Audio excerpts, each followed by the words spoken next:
Boa noite, amigos. Estamos aqui hoje num ambiente familiar, de casa de amigos, para fazer as nossas reflexões da noite a respeito do livro Boa Nova, psicografia de Francisco Cândido Xavier, em que retrata, nesse exato momento, um diálogo de Jesus com os seus discípulos, no início do processo de discipulado. Nesse diálogo com Jesus e os discípulos, ele vai ser narrado no Evangelho de Mateus. E o espírito de Humberto de Campos resgata dos arquivos da espiritualidade esse diálogo que nós já começamos a comentá-lo na semana passada. Nós vamos continuar no capítulo 5 do Boa Nova, naquele trecho inicial, após um parágrafo já lido, um texto já lido. Nós já começamos o segundo contexto, né, do capítulo 5, porque o capítulo 5 é subdividido, não sei se dá para ver, ó, em pequenos espaços assim. Nós já estamos no segundo espaço do capítulo 5. No parágrafo que começa da seguinte forma: trabalhai em curar os enfermos. Então é Jesus dando instruções para os discípulos no início do messianato. Trabalhai em curar os enfermos, limpar os leprosos, ressuscitar os que estão mortos na sombra do crime ou das desilusões. Estamos vendo aqui que morte no Evangelho não é morte do corpo físico, não é morte biológica. A morte, para nós, almas imortais, é a parada, a estagnação no processo de evolução. Por isso, então, Jesus diz, né? Deixar os mortos, enterrar os seus mortos. Ou seja, aqueles que estão parados no meio do caminho, aqueles que não estão ativos, aqueles que não estão operando nas lides do belo, do harmonioso, esses estão mortos. Então, porque morto não dá para acordar morto, né? Então, morto é no sentido de estagnação, de não estar desenvolvendo aquilo a que fomos fadados pela criação, sermos filhos de Deus. Então, Jesus dá a instrução que nós devemos trabalhar pelos enfermos. E lembrando que enfermo não é só de corpo físico, mas também aqueles enfermos doentes de alma. Limpar os leprosos. A lepra naquela época era uma doença, né, muito comum. Hoje nós chamamos de hanseníase, né, que está facilmente controlável hoje pelo avanço das descobertas dos antibióticos, né? Mas é um exemplo de doença física que Jesus estava se referindo, a que tivéssemos olhos de ver para com outro filho de Deus, irmãos nossos de caminhada evolutiva, tá? Ressuscitar os que estão mortos. Então agora faz sentido, né? Nós não temos ainda a condição de trazer à vida aqueles que se encontram mortos em corpo físico. Mas os mortos no fluxo da vida, isso nós temos condições, já mesmo aqui na Terra, nesse exato momento, né? Quando estendemos nosso movimento de coração para com eles, para o necessitado que de alguma forma algo necessite, uma palavra, um sorriso, ou simplesmente estar próximo para ouvi-lo, isso já é fazer o processo de ressuscitação do morto.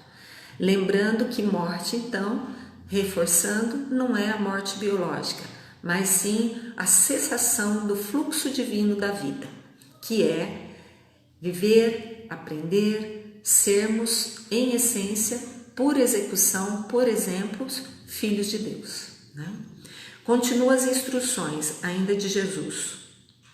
Então, ressuscitar os mortos que estão na sombra do crime, quer dizer, dos erros, dos equívocos que eles ainda não conseguem identificar, e também aqueles que estão nas desilusões. Olha só, aquele que perde a vontade de viver, perde a alegria de viver, esse é tal morto, por exemplo, para o fluxo da vida.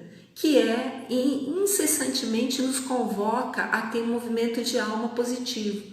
Então, quando nós adentramos nos processos de tristeza, nos processos de desânimo, nos processos de medo, nos processos de desanimação, nos processos de nos reconhecermos longe da fonte divina, isso causa morte, porque estagna a alma para continuar dentro do fluxo divino que não cessa nunca, na alegria, na paz, no equilíbrio. Então, aquela fala de Jesus da videira, né? O ramo da videira longe da videira, ela murcha e seca, né?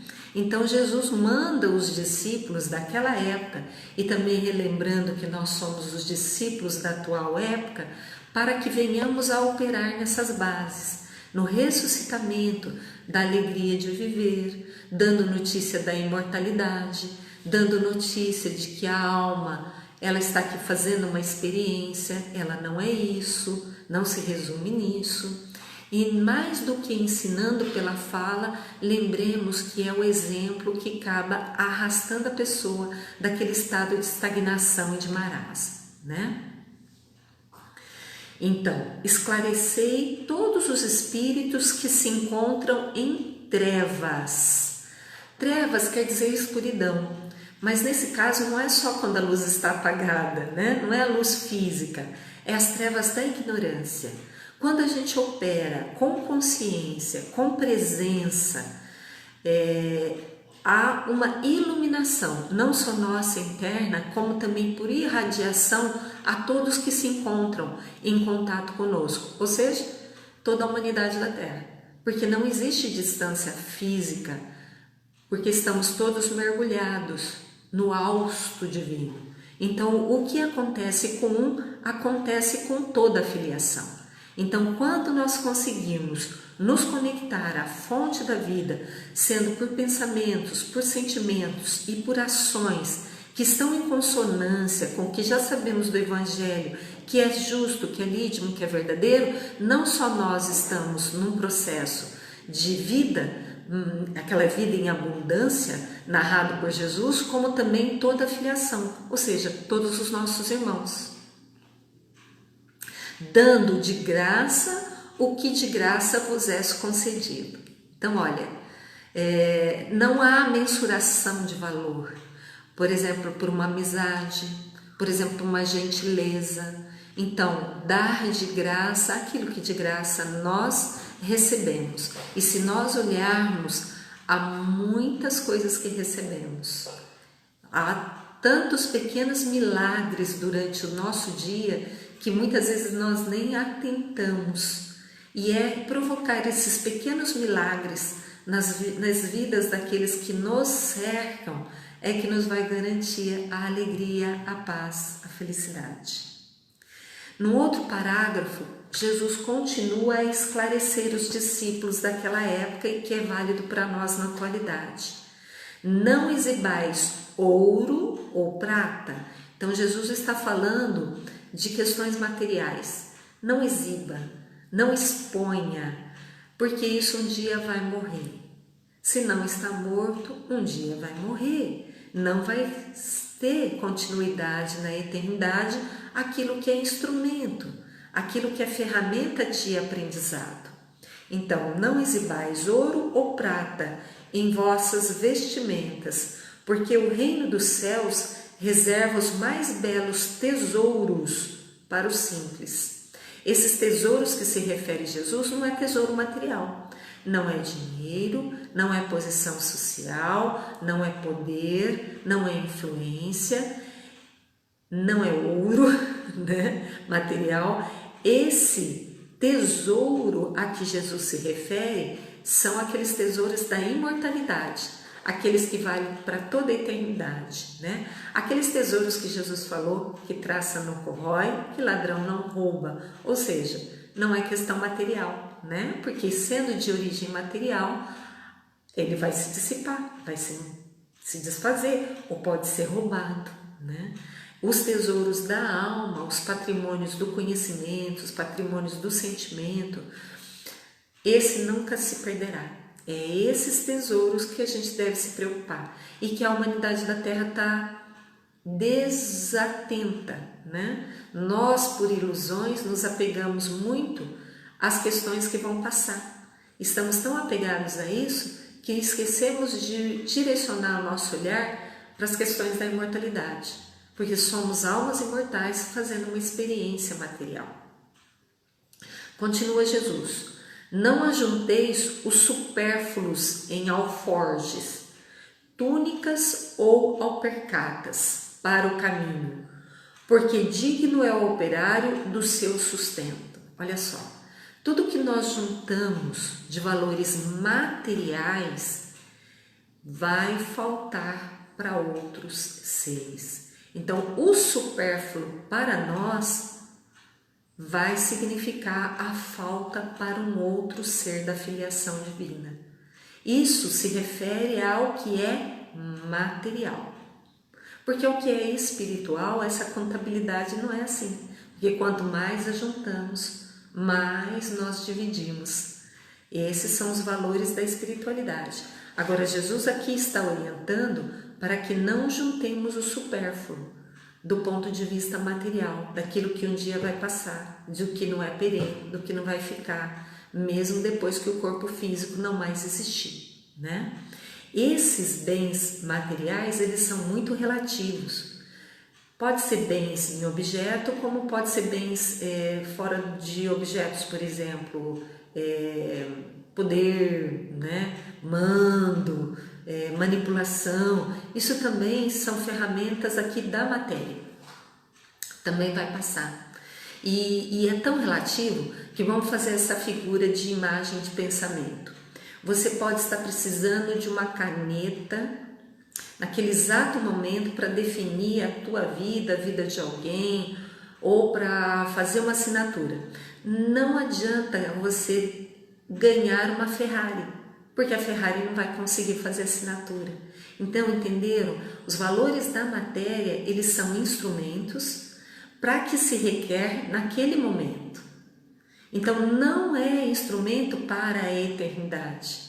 E ajuntar aquilo que não é necessário é um atestado de incoerência. Porque você precisa de uma caneta, mas ganhar uma Ferrari não vai lhe resolver o seu aspecto, a sua necessidade naquele momento. Então, veja, esse exemplo que a gente está querendo dar é para dar uma dimensão, para dar uma ideia dessa questão do que Jesus falou, para não ajuntar o supérfluo.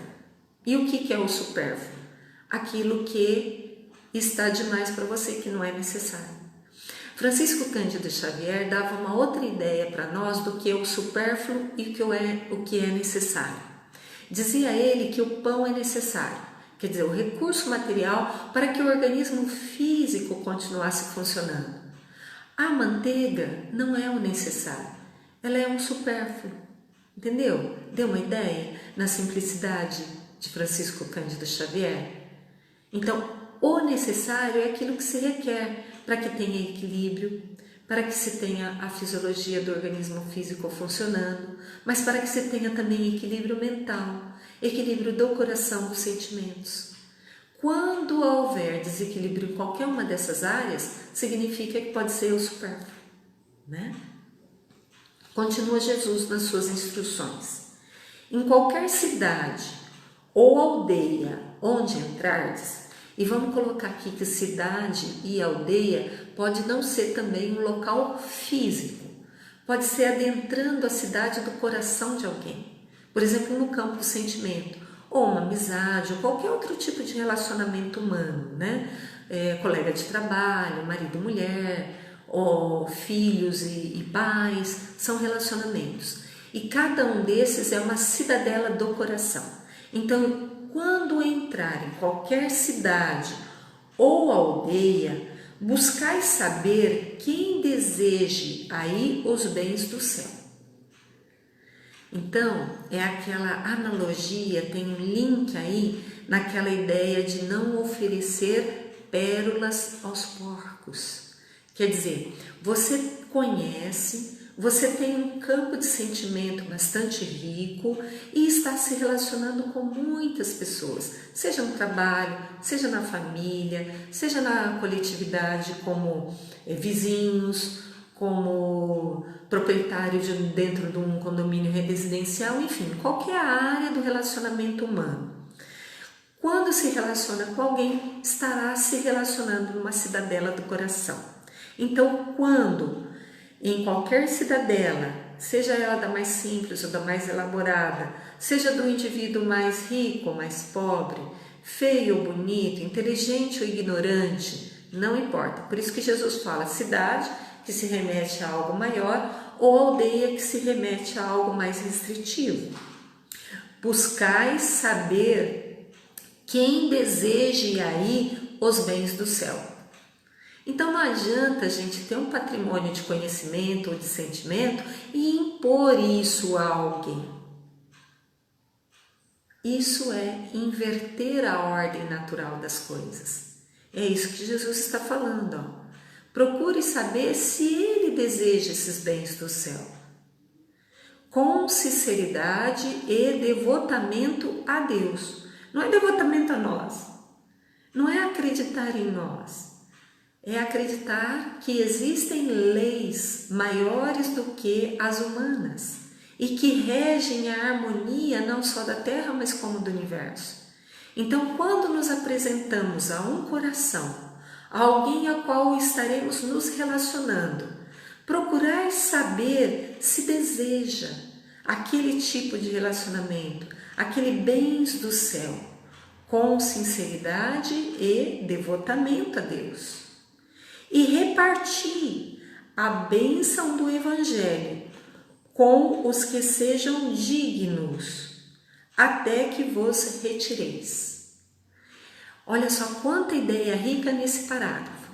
Então ele está nos falando aqui que existe um momento também, até que vos retireis. Isso significa que ninguém vai ficar grudado para a vida inteira, para a eternidade com ninguém. Porque cada filho de Deus é uma individualidade que é conectada à filiação, quer dizer, aos outros irmãos, mas não está atrelado o seu processo de evolução a ninguém. Vejamos isso na parábola do bom samaritano, quando o samaritano atendeu o que estava caído. E lembram-se, depois de atender com várias ações, leva o caído para uma hospedaria. E lá delega ao hospedeiro o trabalho de cuidar dele, porque o samaritano continuaria em viagem.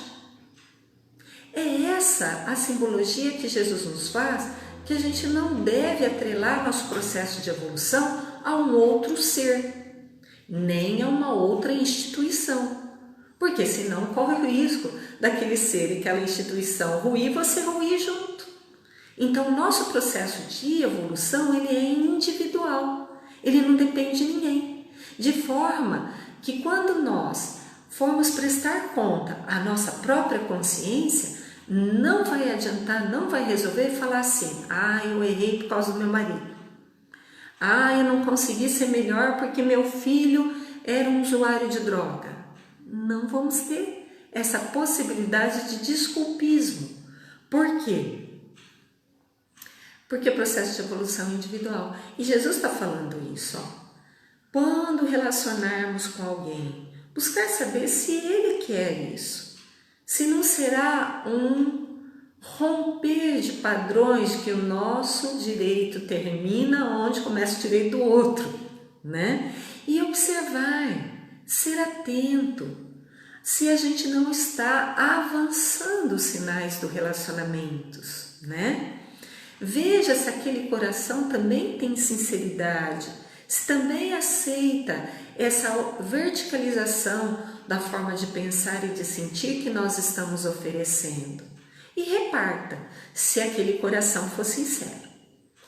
Mas, penetrando em alguma casa, saudai-a com amor.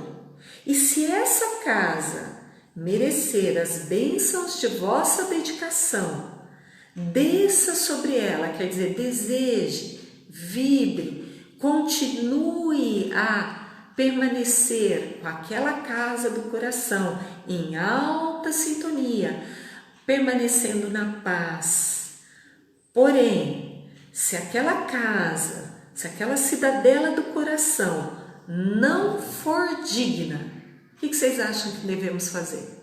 Como vulgarmente a maioria faz? Execra, despreza, julga?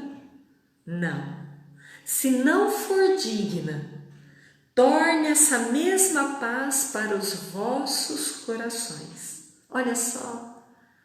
Então, a paz é algo conquistado individualmente. Para ser ampliado, nós temos que estender.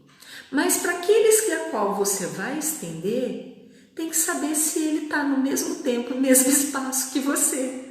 Porque se não tiver, é o mesmo que jogar pérolas aos porcos. E ainda com um agravante, porque o porco pode usar a pérola para afiar os dentes e morder.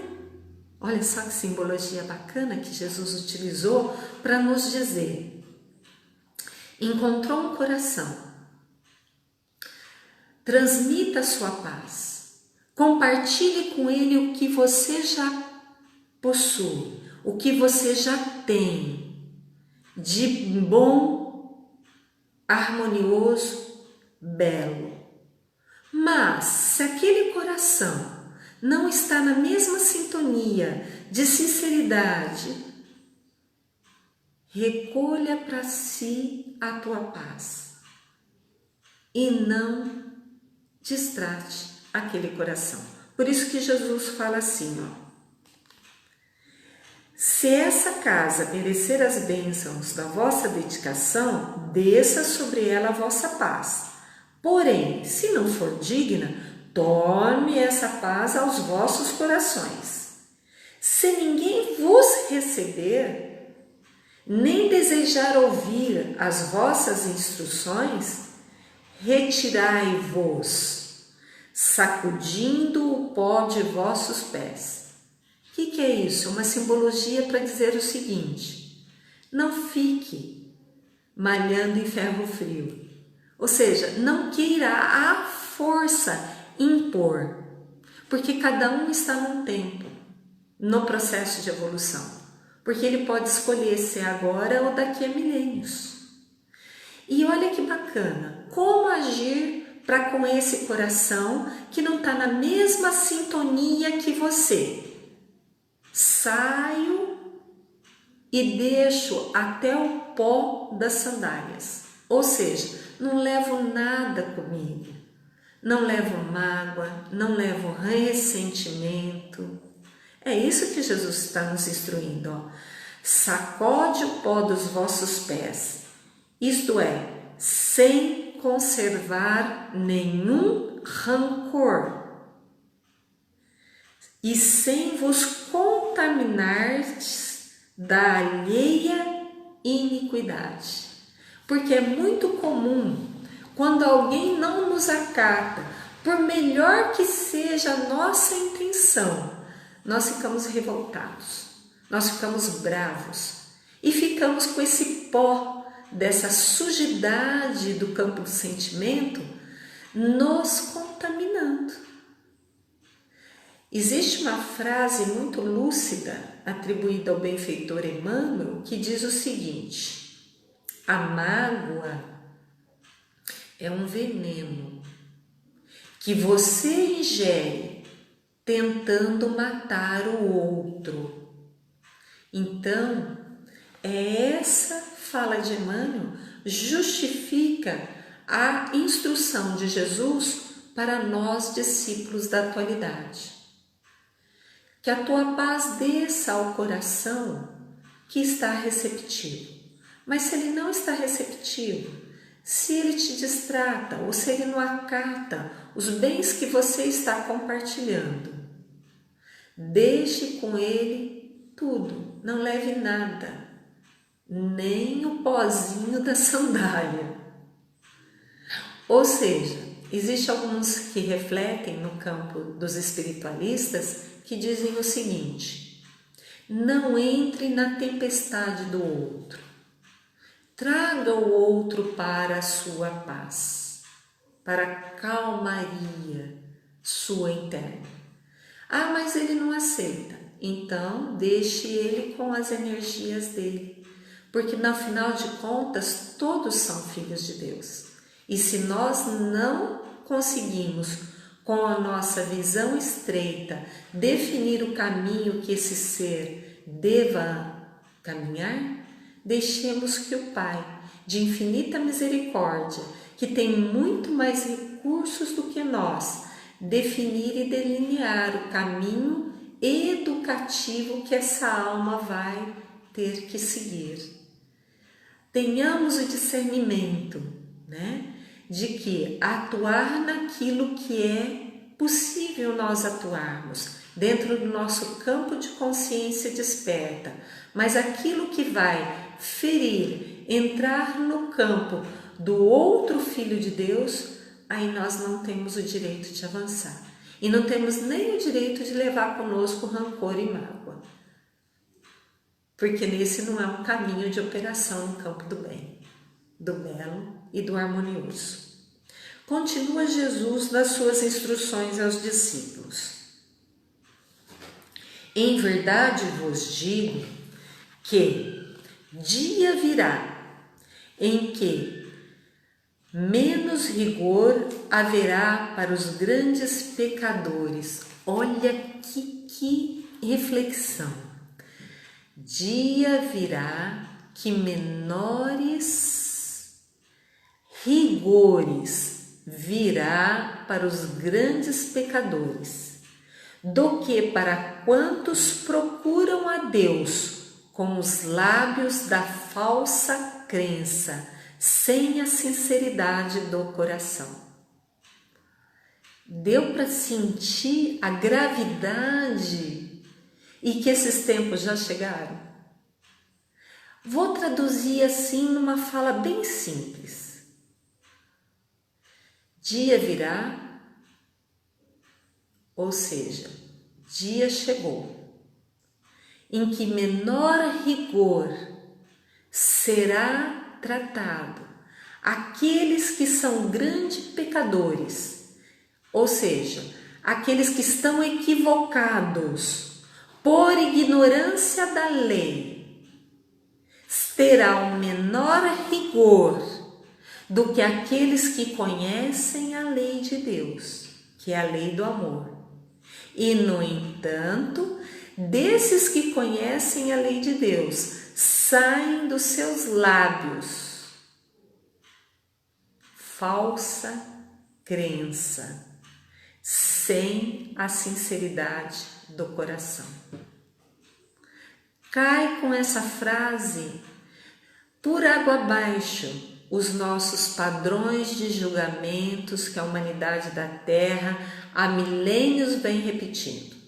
Do tipo, aquele indivíduo, imagina, veja, ele é um pecador, ele faz isso, ele faz aquilo.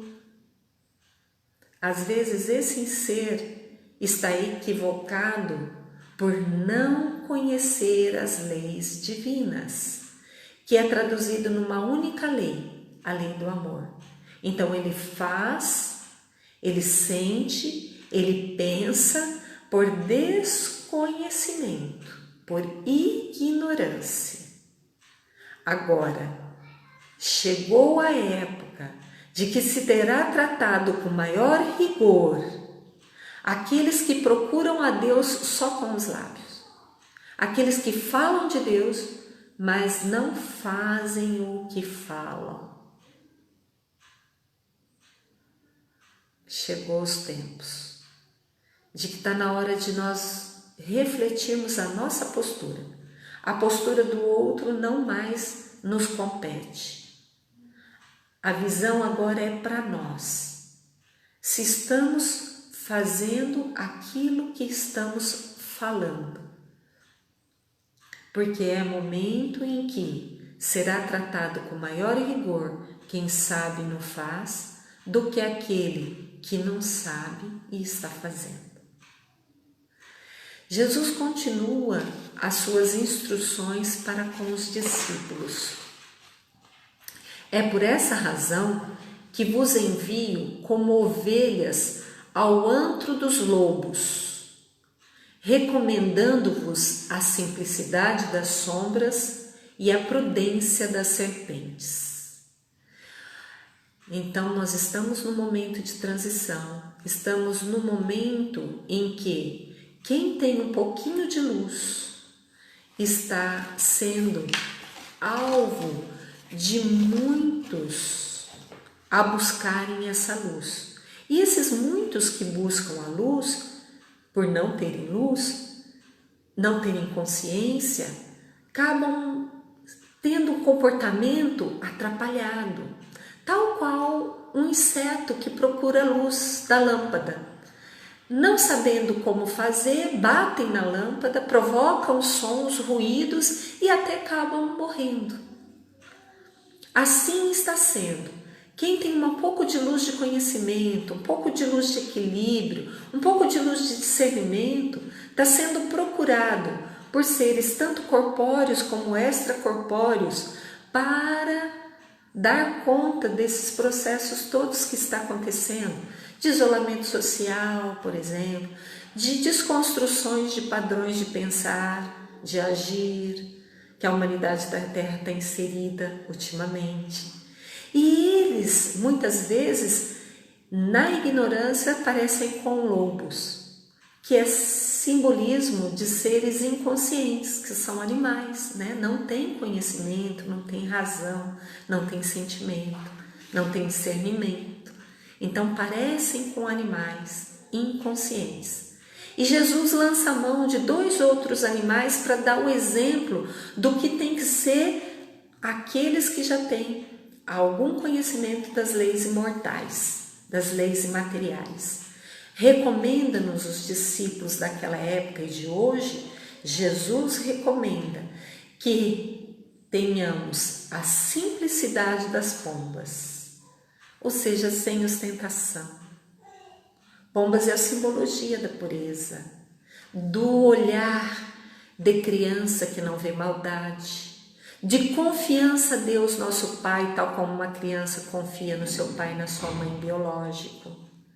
Para termos essa simplicidade dos pombos e a prudência das serpentes. Aí vocês vão falar que a serpente tem a peçonha, tem o veneno, que somente é usado quando se requer.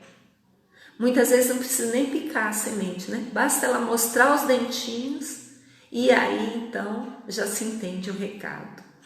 Às vezes nós precisamos, com mais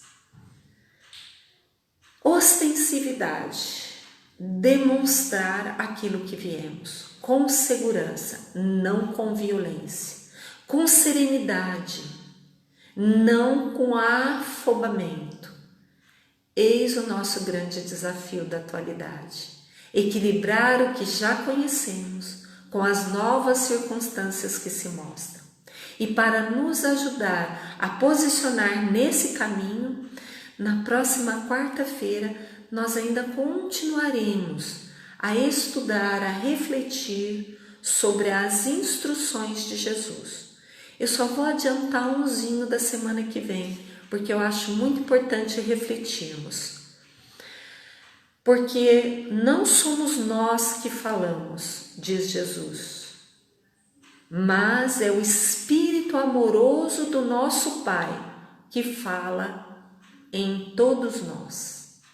Jesus aqui está falando de um Espírito amoroso de nosso Pai que fala em todos nós. Chamar a atenção disso para refletirmos como sendo o Espírito Santo da Trindade Universal. Deus, Pai, Filho, Cristo, todos nós, e existe um terceiro elemento que Jesus lança a mão aqui para explicar uma das suas orientações aos discípulos, que nós vamos refletir na semana que vem, e que fala que é um Espírito amoroso de nosso Pai e que fala em todos nós. O Espírito Santo, que muitos de nós ainda não compreendemos, mas é algo que está em nós e que fala por Deus em nós. Pode chamar do que quiser, mas dentro das filhas cristãs, nós chamamos de Espírito Santo. Paz aos corações amigos e os corações que não nos acolhem. A paz retorne para nós e continuemos na irmandade, sem termos julgamento para com eles, nem rancores e nem mágoas. Paz e luz, amigos. Até a próxima reflexão.